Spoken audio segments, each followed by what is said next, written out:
Good. Welcome to this new video. My name is Timoteo. In case you don't know me, I'm doing a series of videos on how to prepare for the mathematics A levels. In this particular one, I'm going over the two concepts that relate to permutations and combinations that essentially I call them how to arrange objects. So let's look at this into that and what do we mean by these arrangements?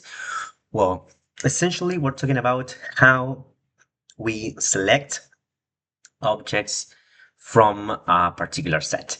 Essentially, I like to present this as we're going to learn how to count, but how to count selection of multiple things.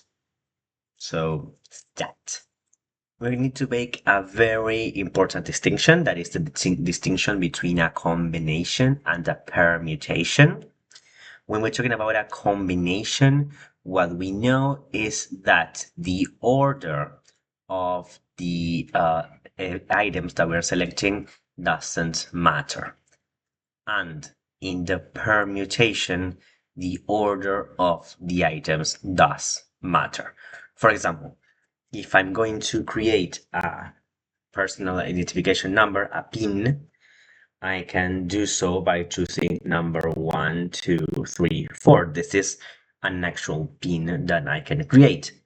But then if I create PIN 1, 2, that's horrible, 2, 4, and 3, these two are different. This scenario is a scenario where the order matters because the change of the order generates a new pin. So for the first part for this video, we're going to be going over permutations, and then in the second video, I'm going to go over combinations and then how this both permutations and combinations can be used with probability. So in case you may wonder what all of these things are about, these things are used in a lot of things, especially now with computers and engineering and cryptography. This appear a lot. So just for you to have in mind there. And naturally, if you want to pass your A levels, you need to know how to work with this. So before we get into this, I want to talk about the factorial function. This is a function that we're going to be using a lot. You may know it from you may have seen this button in your calculator is an exclamation mark like this one we have here. And it's a function that for us is going to be defined in the natural numbers. Remember that in Uruguay, we consider 0 to be a natural number.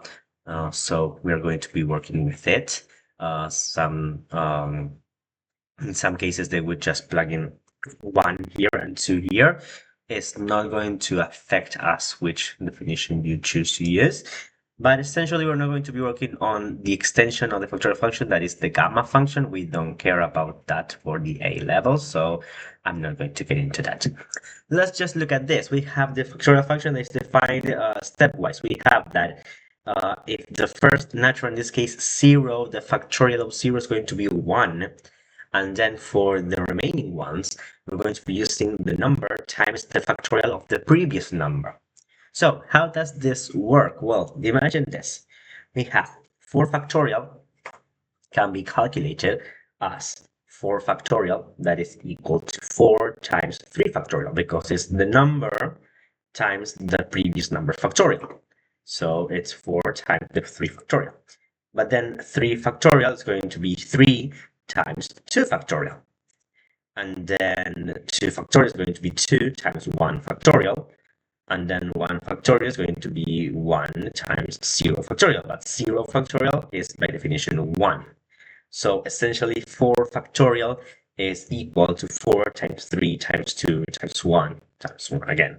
So in general, we can use this definition that states that n factorial is the product of n times its previous number times its previous number times its previous number until you reach to 1. So this is like another way of defining the factorial function. Why is that important? Well, that's important because for any integer that is greater or equal to 1, the number of permutations that we can do of these n distinct objects is n factorial.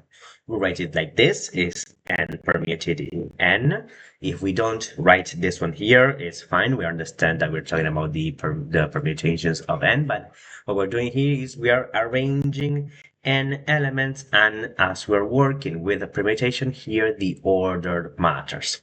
So let's think of a simple example. Imagine that I'm going to be doing this now, but just for you to see the idea. Imagine that we have, I don't know, I have three colored boxes. I have a box here that is white. I have one that is sky blue, and then I have one that is green. So how many orders can I put these boxes with? These boxes in, for example, this could be white and then sky blue and then green, or I could do first the white one and then the green one and then the sky blue. And then I can make, well, so I can start with the green one, or I can start with the sky blue one. I can put the white at the end or not. So, well, how many possible orders do I have? Well, the possible orders that I do have is given by 3 factorial. And because I have 3 elements, the box that's white, the box that's sky blue, and the box that's green. So I get 3 factorial, that's going to be 3 times 2 times 1. That will give me 6. So there are 6 possible orders for this boxes. That's like the idea. And then some exercises I want to present here. Maybe a bit misleading, because in this case we can have we're going to arrange 9 elephants and 4 mice. And you may be tempted to consider the 9 elephants and the 4 mice as separated elements, but we are arranging them all together. If you were to do something like this, for example, 9 elephants and 4 mice, like in this way, then you would be doing like, okay, all the 9 elephants together and then all the 4 mice together, but you wouldn't have the options that you had, like elephant mice, or something. So this is not what we're looking for. We're not looking for this in this particular case. We will be doing things like this later on in the video. But in this case, just think that what we have is 13 elements in total. So what we're doing here is we need to find 13 factorial. Yeah, go to your calculator, go and plug in 13 factorial. I'm going to do that.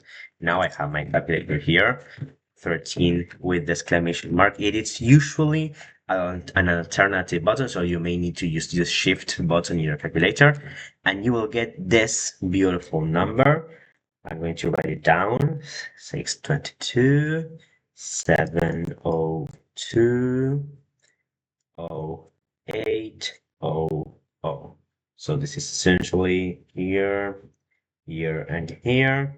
This is 6,227,030,800 possible arrangements.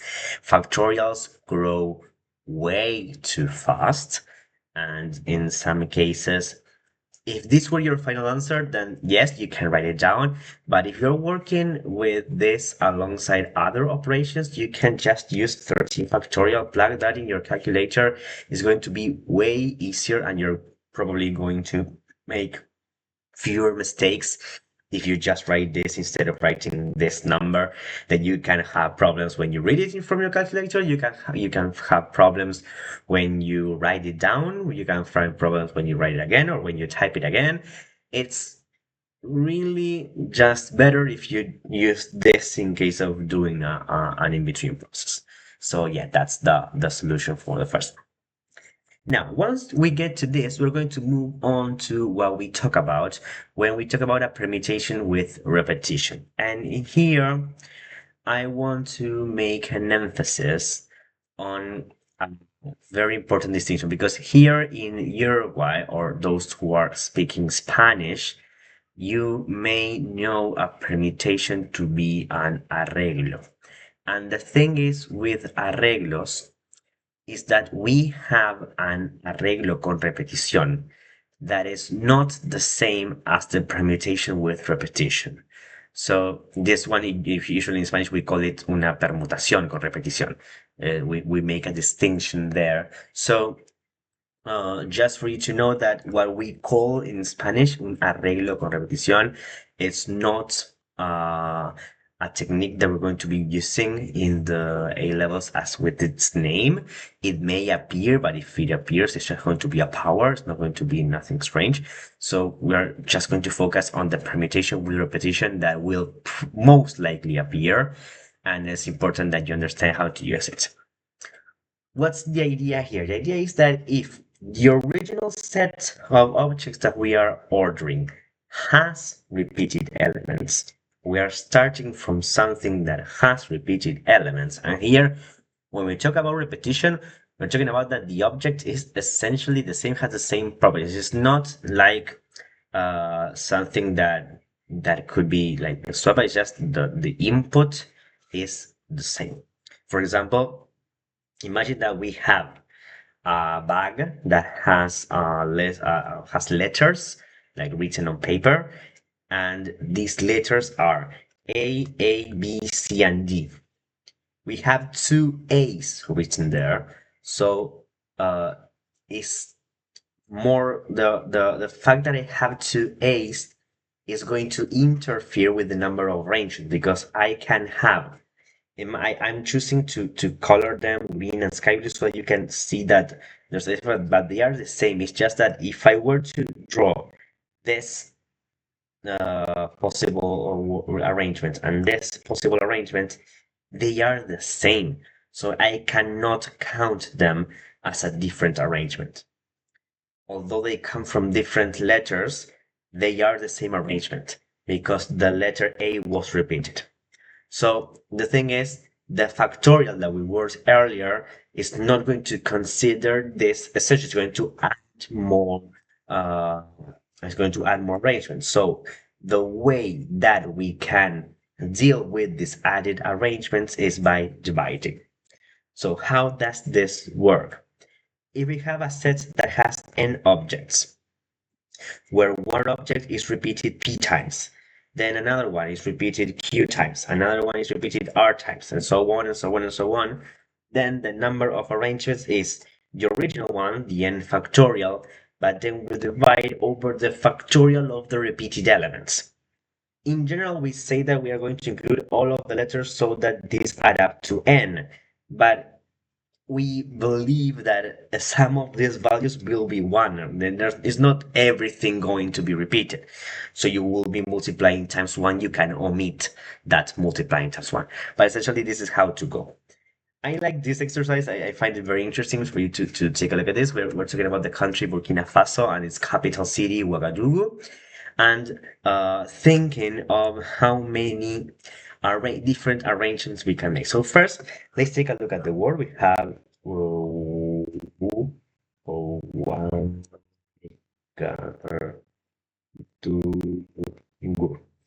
so first we start counting and we see that it is 1, 2, 3, 4, 5, 6, 7, 8, 9, 10, 11 letters. So the number of permutations is going to begin by an 11.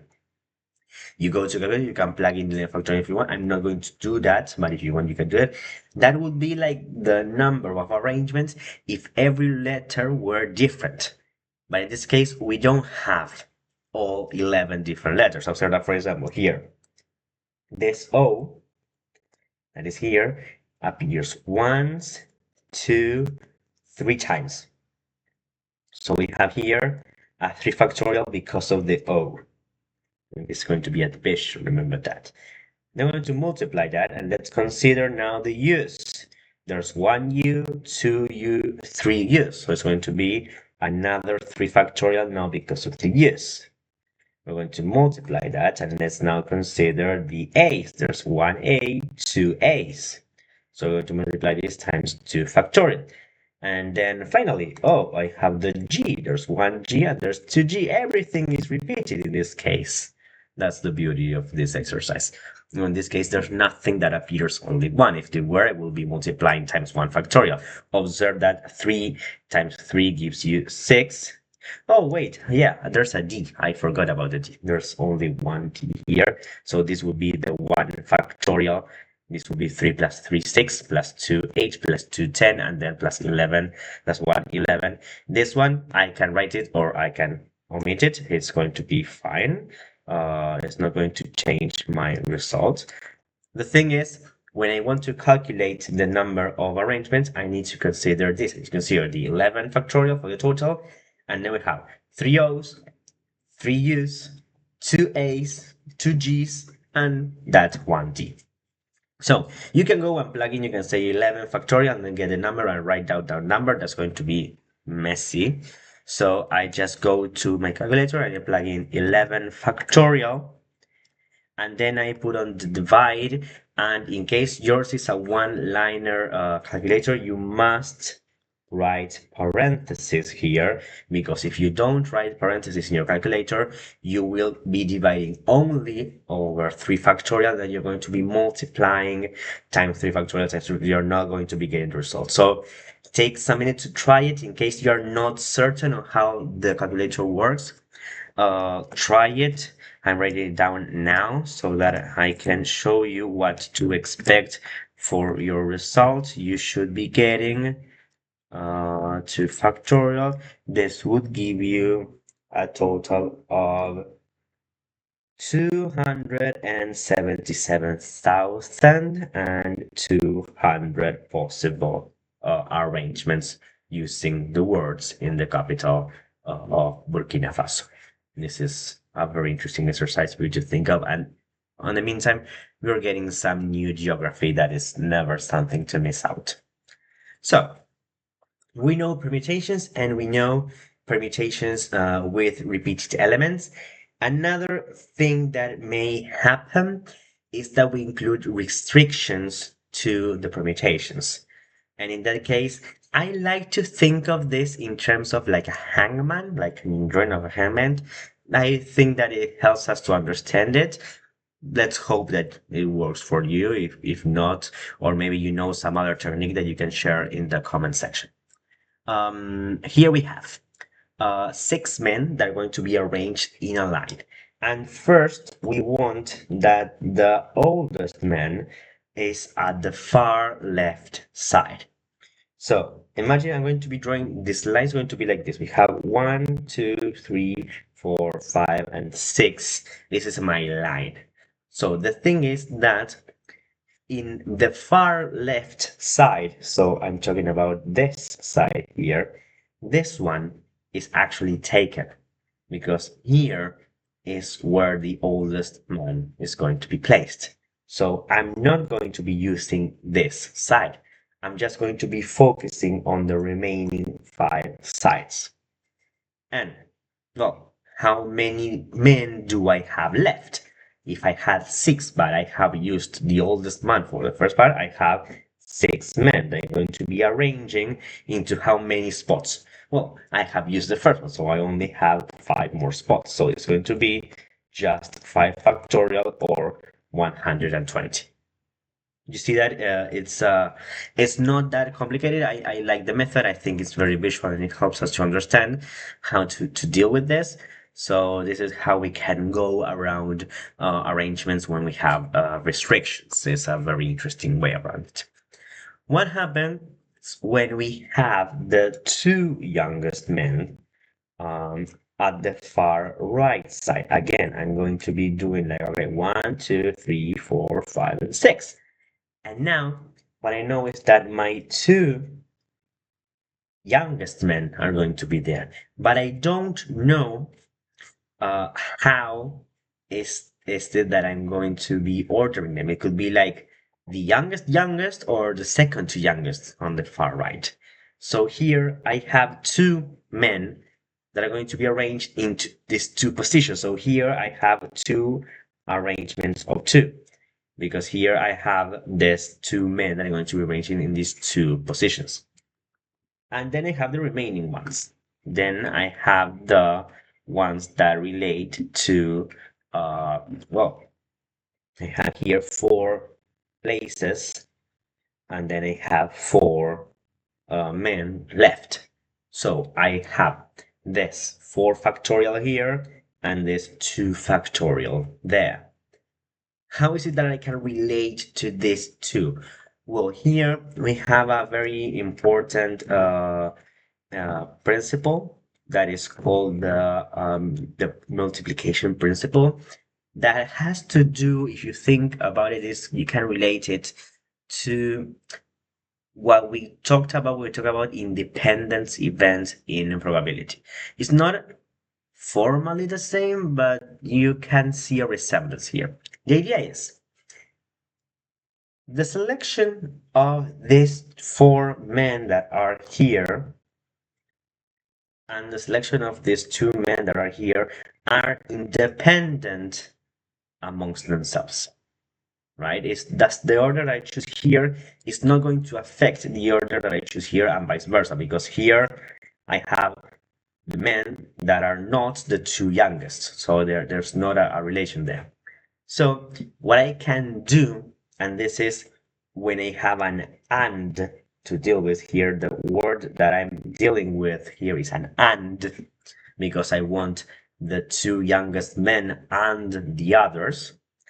This can be translated into a multiplication. The and in mathematics is usually, especially here in combinatories, is usually translated as a multiplication. So what I would be doing here is I will be taking 4 factorial times 2 factorial. This would give me 48 possible arrangements.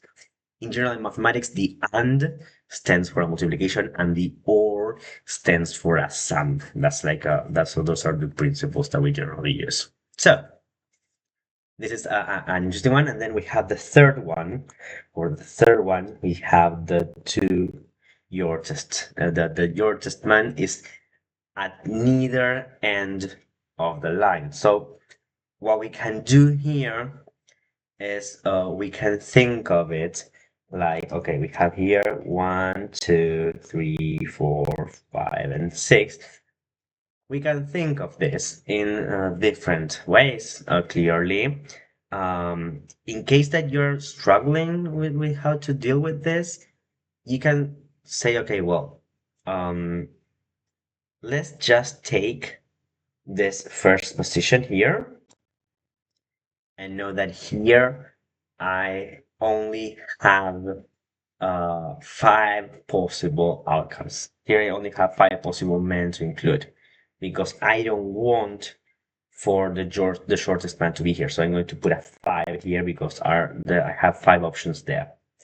And then for this one, I don't want the shortest man, and I cannot use the one that I have put here because I already put you here, so I cannot repeat the same person and put the same person in 2 places. So here I have 4 possible options. And then, well, I have the rest. What happens with the rest? Well, with the rest, there are how many people, how many men are there to order? Well, we have 4 men to order into 4 places. So this would be a beautiful 5 times, because this is an and, 4 factorial times 4. 4 alone, not factorial. This would be 5 times 4 factorial times 4. We will be getting 480 possible arrangements for this scenario. That's one way around it. There may be others. Feel free to comment if you find it that another option is useful to you. I wanted to present this one because I believe that this one is usually interesting for you to know, that you can like analyze step by step. I find it interesting and useful when teaching it. Then moving to the last thing that has to do with permutations, I want to emphasize what happens when we have n objects, but we are not using the entire n objects. We're using just part of those objects. This is what we usually call a simple permutation, where we have uh, an arrangement of R objects from a total of n. This is written like NPR is found like this. And you probably see in your calculator a button that says this. This button is the button for permutation. So this formula that we have here can also be typed in your calculator and straightforward, quite straightforward. So I'm going to show you this example so that we can finish with this video. We have four girls out of 18 that we want to sit on a four-seat sofa. And we also know that the oldest girl must be given one of the seats. So it's a very interesting problem because if you think about it, I mean, it's a problem where we're going to consider order and when we have a restriction and when we're also taking from a total. So it kind of combines everything that we have been working with so far. Essentially, if you had no restriction at all, this would be for the 18 girls, you would be permuting 4. So if you want to calculate it, you can do this would be using the formula that we have been working with. This would be 18 factorial over 18 minus 4 factorial, or simply 18 factorial divided 14 factorial. This is what you would be looking for. But also, you can go to your calculator and you can plug in 18 NPR in the bottom here. So a P would appear in your screen. That's the one for permutation. And then you can plug the 4 and the equal and you will be getting the number. But this is not the case. This is not the case because in this case, we have the condition that the oldest girl must be given one of the seats. So that would be if you had no condition at all. In this case, we have the 4 seats, 1, 2, 3, and 4. And we know that one of the seats must be taken for the oldest girl. So actually, what we have now is that we have not 18 girls, but we have 17 girls that must be arranged into 3 places. Because that's the restriction that we were given earlier. One of the girls must be given the seat, the oldest girl. But it's just one of the girls. So out of the 17, the 18, we're only considering 18, 17. And of the 4 seats, we're only considering 3. So again, if you want to do it via the formula, this would be 17 factorial over 14 factorial, 17 minus 3. Or you can go to your calculator and plug in 17 permuted into 3, and here you will be getting 4080. But watch out, this is not the final result, because remember that the order matters. So the girl could be seated here, or here, or here, or here. She has 4 possible seats that she can take. So we need to multiply this times 4. And thus the total number of arrangements is going to be 16,320. You're not obliged to use the comma for the decimal, for the thousands mark. I'm just doing it so you can read the numbers as they're being more clearly, but that's not compulsory. You would expect to get integer numbers for this part of the test. So that. And well, I hope that this video was clear to you. As usual, if you access the link in the description, you can find more explanations and exercises. And I hope to see you in my next video that I will be going over the combinations and then how we can mix this with the calculation of probability. So as usual, thank you for watching.